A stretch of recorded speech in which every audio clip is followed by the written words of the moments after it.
I have a new high score. Well, they must have pretty bloody low standards around here then.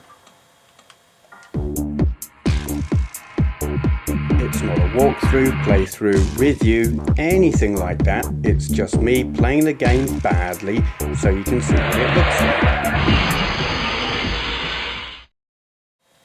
Okay, this is Vanishing Point on the Sega Dreamcast. I'm just kind of working my way through the options before I start a race. Never played this before, don't know what to expect at all. I've turned the music off because copyright and stuff. Don't know. Okay, trigger to accelerate. Oh dear, oh god. Okay. So we've got kind of realistic handling, or realistic-ish for an arcade racer. What? I've got to pass the geezer with the triangle above him, have I? Or have I got to hit him? I don't know. I'm going to try for passing him. I guess it's like, these are my rivals, and yay. And there's like just random traffic floating around as well. When I say floating, I mean driving randomly. First? Who's first? Oh, what the hell? I was looking at the other things. I am in first. How the hell am I? That's just, they've made a mistake.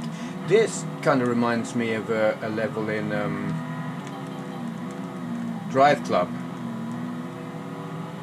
Something to do with the observatories. Maybe it's like based on the same location. Don't know.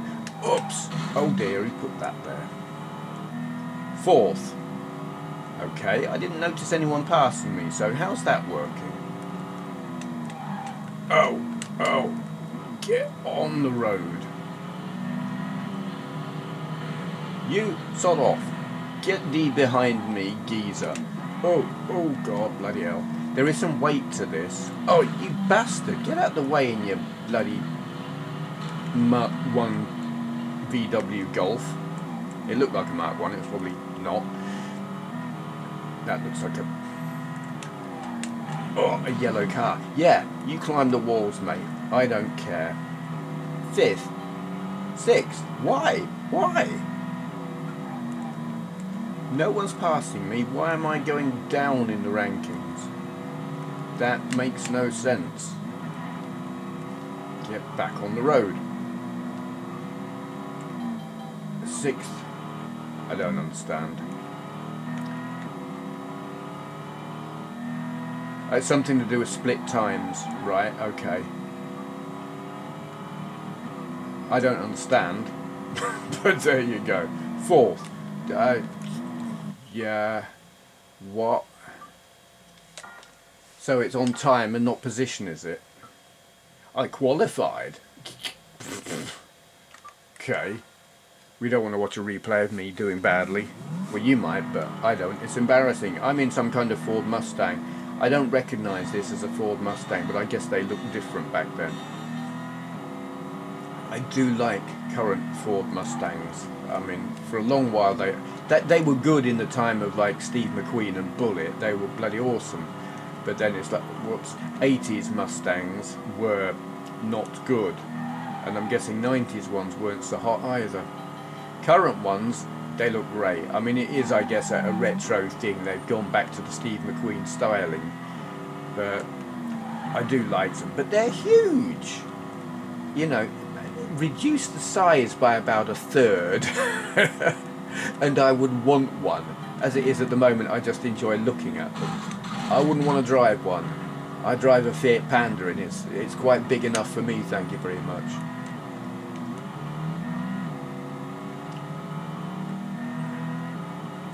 I don't know. I had a go in Joe's, she's got a, whoops. God.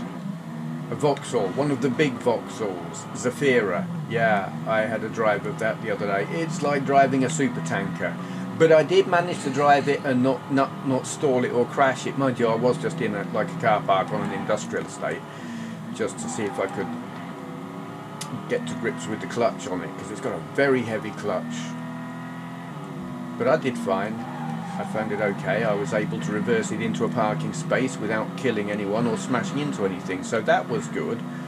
I was probably a good deal better at driving that than I am at driving this, but there wasn't any other traffic, except a parked articulated lorry, and I didn't manage to smash into that.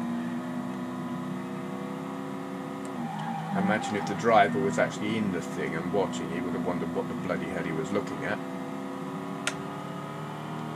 I like this. I don't really care for the split time nature of it. You know, you're racing against the clock. I would rather be racing against cars, you know, to be able to see who I'm racing, who's faster than me, and basically pass them or not pass them. Not, you know, the fact that these two geezers have got triangles above them really doesn't mean a whole lot, because it doesn't matter if I pass them or not. It's not. It's all about the lap time, and that's not what I want. Yeah. Continue. Yeah, okay. We're in first. Must finish first. Yeah, that's not going to happen. I have a new high score. Well, they must have pretty bloody low standards around here then. Yeah. So, I like the handling of the car. I like the graphics. I like the sound. The car engine it's nice. It's loud and throaty. I just don't like the scoring system. I want to be racing cars, not racing a timer. Yeah, you know, the whole having a triangle above the other cars so you can identify who your adversaries are is a complete irrelevance. It's like, so what? Passing them doesn't seem to make a whole lot of difference to where you score, really. I might be misunderstanding it, but that's what I took away from this. Some games, you know, it's a racing game, you race the other cars, you pass them, you win. That didn't happen here, so nah. That is, I've forgotten what it is, Vanishing Point on the Sega Dreamcast. Thank you for watching. Hello, today's question for Q&A is from Andrew Advent, link to his channel down there. He asks, Mr. Benway, don't get called that very often, for Q&A, if you have a longer answer, have you watched the new show Star Trek Picard, or plan to? Thoughts? Okay. Yes, I have, and I like it. Thank you for watching. No, I saw on Twitter when Picard started airing, I can't remember what thing is on. Is it on Amazon Prime? Whatever. When it came out, there was criticism from certain sectors of the viewership saying, oh, it's all so politically correct, it's attacking our government or whatnot with its political commentary and blah blah blah, and people didn't like that. You know, it was very topical, making reference to current affairs, and there was people were like, no, this isn't what Star Trek's meant to be, it's meant to be aliens and shooting and blah blah, and I just think, you idiots, because Star Trek was always about current affairs, and it was always not necessarily politically correct, but it was always social commentary. I mean, if you look back at original series Star Trek, it is difficult. I mean, I don't know what the historical events at the time were. I was barely even born most of the time that was recording, if at all. What year was it recorded? Don't remember, but I was born in '68, so I didn't even start watching until probably the second run in the UK. But certainly things like having Uhura on there, first black woman in a TV show, was it? Something like that. It was challenging, and it challenged social norms and political attitudes and all kinds of things. So the people who are saying, oh, it's just being all pro this or anti that or whatever, yeah, they completely missed what Star Trek was all about. It's always been social commentary. I kind of think it went a bit soft with the whole Next Generation era. But then it got hard-edged again by the time, what was it, Star Trek Discovery. Loved that, really. Thought that was brilliant. Actually, I think that was better than Picard. I really liked it. But Picard, yeah, I think bang on. It's interesting. I think it's right that they didn't use the whole of the original cast and just do like Next Generation rerun with old people. It's not Red Dwarf. And there's going to be a lot of Red Dwarf fans jumping up and down now and screaming, but I think we watched, what was it called? That recent double episode thing.